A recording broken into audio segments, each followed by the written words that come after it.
आइए सुने कार्यक्रम हवा महल।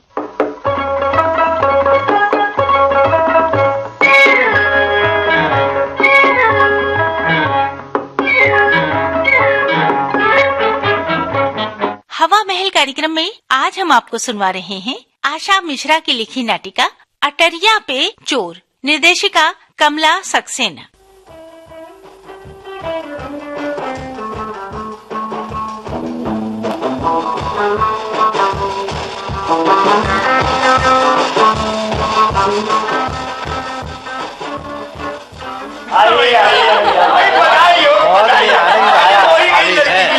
काफी अच्छा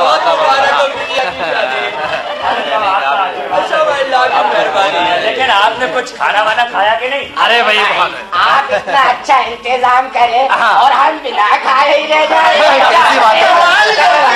अरे भाई की शादी के दावत के नाम पर 2-3 दिन पहले उपवास करना शुरू कर दिया।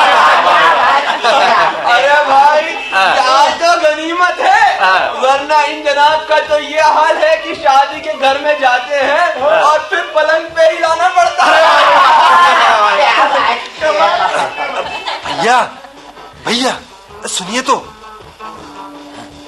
क्या है रघु? इधर तो आइए। अरे बाबू, अरे भाई पेंट वाले खड़े नहीं थे, कहाँ हैं? अरे रुके रहो भाई, अभी तो दूल्हा दुल्हन को देवी के मंदिर ले जाना है। अरे भैया आप जल्दी इधर तो आइए।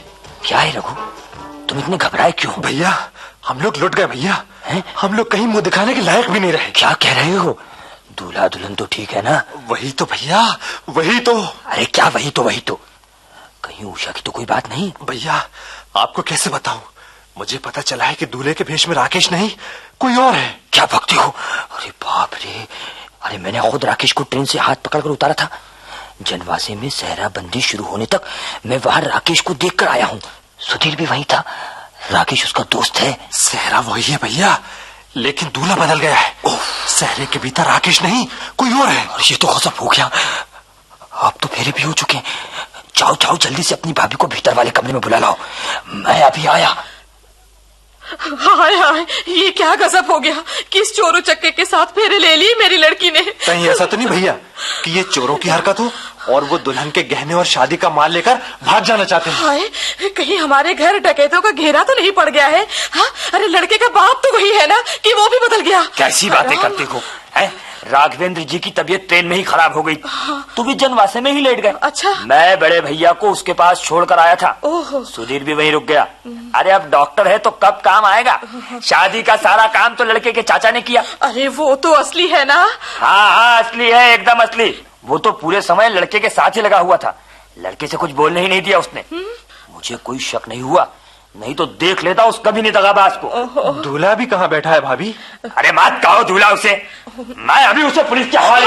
अरे सुनिए तो, क्या करते हो? हमारी लड़की का क्या होगा? अरे वो तो कहीं की नहीं रहेगी। लेकिन भाभी अभी दूल्हा है कहाँ? अरे वो अटारी वाले कमरे में दुल्हन और उसकी सहेलियों के साथ बैठा हुआ है। क्या? वहीं तो मैं कैश बॉक्स अलमारी में रख कर आया हूँ। शादी के चांदी के बर्तन भी उसी अलमारी में रखे। हाय राम, अरे देवर जी, सबसे बड़ी बात तो उषा सारे गहने पहने वहीं बैठी है। अच्छा। और लड़कियों के बदन पर भी तो कितने सारे जेवर हैं। सुना है आजकल चोरों के गिरोह इसी तरह चोरियां करते हैं। एक अंदर घुसकर सारा भेद ले लेता है। हाँ? और फिर मौका देखकर बाकी लोगों को अंदर बुला लेता है। लेकिन वो असली दूल्हा कहाँ चला गया? कुछ भी कहा भैया, मैं अभी पुलिस को फोन करके आता हूँ। जाओ। ना जाने कितने लोग हैं, कौन है, मुझे तो बड़ा डर लग रहा है भैया। भाभी तुम जाकर उषा को संभालो जरा, मैं अभी आया। ठीक है। ये सुधीर भी अभी तक जनवासे से नहीं लौटा। कहने को लड़की का बड़ा भाई है, पर पूरी शादी में एक बार भी दिखाई नहीं दिया। क्यों मनोरमा? हाँ। क्या उषा को भी दूल्हे पर शक नहीं हुआ? अरे दूल्हा तो जब से आया है सेहरा हटा ही नहीं रहा है। उषा की सहेलियों ने बहुत जिद की, सेहरा हटाकर मुंह दिखाने कहा तो उसने कहा कि उसकी माताजी ने कसम दिलाई है कि जब तक फेरों के बाद दुल्हन के साथ मंदिर जाकर देवी पूज नहीं आएगा तब तक अपने चेहरे से सेहरा नहीं हटाएगा। वो क्यों? अरे कहता है हम अर्जुन के वंशज हैं। अर्जुन ने जब सुभद्रा का हरण किया था तो अपने चेहरे को दाढ़ी और जटाजूट में छिपाया था और देवी के मंदिर में अपनी दाढ़ी और जटाजूट देवी को अर्पण की थी। हम अब भी इस रीत का पालन करते हैं, पर दाढ़ी की जगह सेहरा रखते हैं। अरे बकरार है, चालबाज है। हाँ। उषा क्या कर रही है? अरे वो क्या करेगी, वो बैठी है वहाँ। और क्या भैया, मैंने पुलिस को फोन कर दिया है। बहुत अच्छे। पुलिस आते ही मकान को घेर लेगी।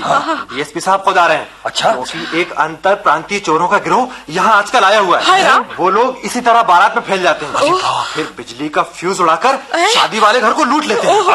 अच्छा, तुम लोग सब अटारी पर चढ़ो। हाँ। रघु, तुम मेरी पिस्तौल निकालो, होशियारी से। कमरे के बाहर से ही दूल्हे को घेरे रहना। हाँ। मैं डीएसपी साहब से मिलकर फौरन ऊपर आ जाऊंगा। अच्छा, लड़के वालों को ये बात बता दे भैया। अरे नहीं, दुश्मन को खबर हो सकती है। सब काम होशियारी से और चुपचाप होना चाहिए। तुम लोग चलो, मैं अभी आया। हे भगवान, ये सब क्या हो रहा है? ये कैसी मुसीबत आ पड़ी है? अरे मैंने तो मंडप के दिन सारे देवी देवता पूजे, सब विघ्न बाधाओं को मटके में बंद किया कि शादी जरा राजी खुशी से हो जाए। हे भगवान, पहले तो उषा शादी के लिए तैयार ही नहीं हो रही थी। अब बड़ी मुश्किल से मानी तो ये मुसीबत आ गई। देखो ना। रघु, तुम भी क्या औरतों जैसी बातें करते हो? जाओ, तुम लोग कमरे के बाहर से दूल्हे पर निगरानी रखो। मैं पुलिस के आते ही ऊपर आ जाऊंगा। जाओ, चलो।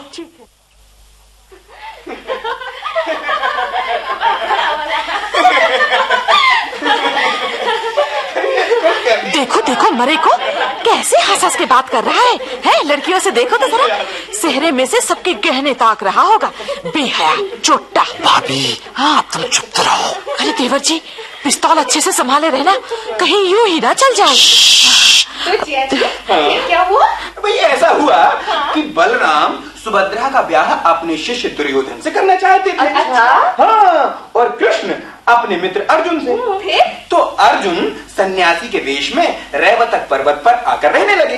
अच्छा। और जब सुभद्रा वहाँ देवी की पूजा करने आई तो उसे लेके चंपत हो गए। इसका भी यही इरादा है, देवी पूजने जाएगा, उषा के गहने लेकर भाग जाएगा। क्या हुआ जीजा जी? और भाई फिर जाते जाते अर्जुन अपनी दाढ़ी और जटाजूट देवी के चरणों में अर्पण कर गए।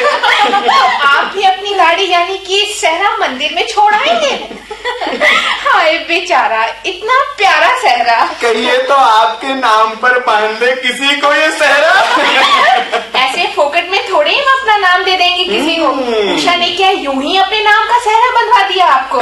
जीजा जी, आप भी कहीं सन्यासी के भेष में उषा से मिल तो नहीं चुके हो? हाँ भाई, एक फकीर आजकल उषा के दरवाजे पर अक्सर देखा जाता था। कहीं वो आप ही तो नहीं थे जिया जी?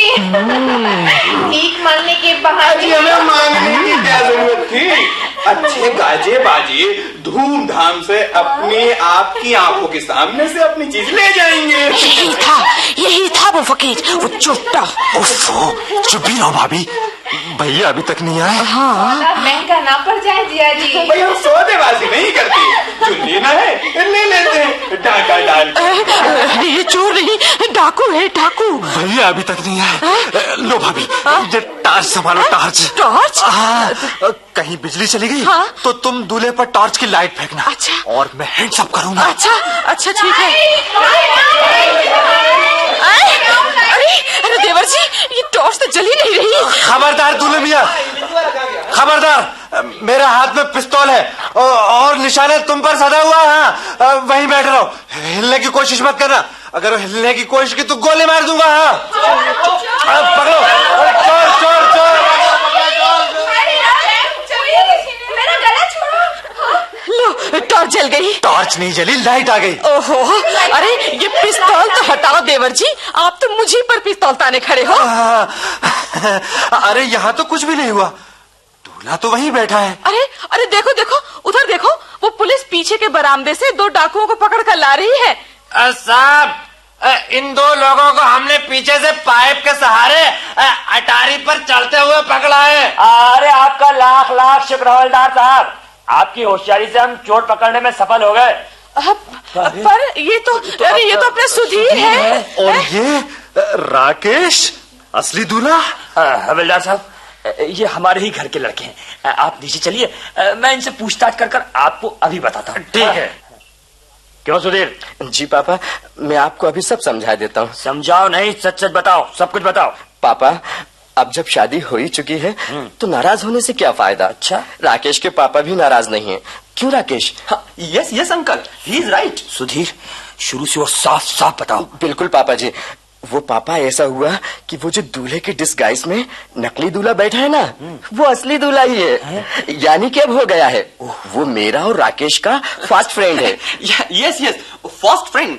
हम तीनों एक बार कॉलेज से पिकनिक पर गए थे। Yes yes, picnic. वहाँ उषा और उसके कॉलेज की लड़कियां भी आई थी। फिर पापा वो ऐसा हुआ पापा कि राकेश की बात किसी और से चल रही थी। जी फर्स्ट ईयर से ही चल। इसके फर्स्ट ईयर से नहीं पापा, लड़की के फर्स्ट ईयर से। आगे बोलो। जी पापा जी, वो ऐसा हुआ कि पिकनिक पर उषा और विजय, अरे वो जो नकली दूल्हा है लेकिन अब असली हो गया है, एक दूसरे को भाग गए। क्या ये वही विजय है जिसके बारे में तुमने और उषा ने मुझसे बात की थी? बिल्कुल पापा, वही विजय है। इसने अभी अभी मेरे ही अस्पताल में पोस्टिंग करवाई है। अब तो पापा दोनों की शादी भी हो चुकी है। अरे मूर्खों, नालायकों, अब तुम्हारे पिताजी को मैं क्या मुंह दिखाऊंगा राकेश?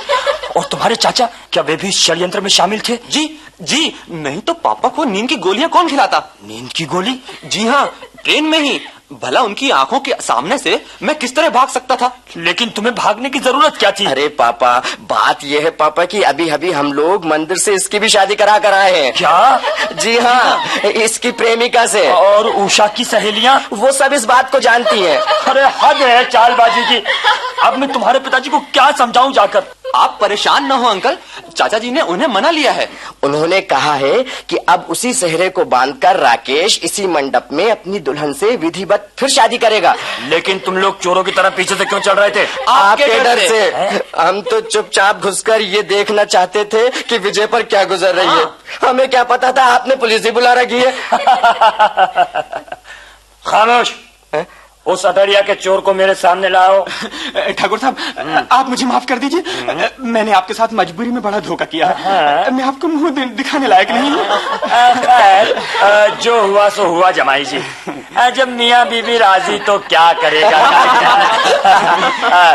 लाइए, अब तो ये सहरा उतार कर अपना चेहरा दिखा दीजिए। अरे भाई लो भाई राकेश, अपना चेहरा संभालिए। मैं तो अपना चेहरा छुपाते छुपाते परेशान हो गया। चलो चलो चलो, असली दूल्हे चलो, लगन मंडप में चलो। अरे अर्जुन, अपनी सुभद्रा को तो लेते जाइए।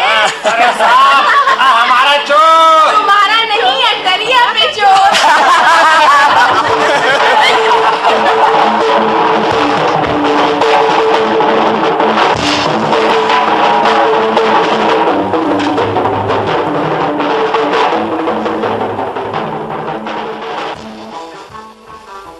अटरिया पे चोर। अभी आपने आशा मिश्रा की लिखी ये नाटिका सुनी। निर्देशिका थी कमला सक्सेना और ये नाटिका आकाशवाणी भोपाल की प्रस्तुति थी।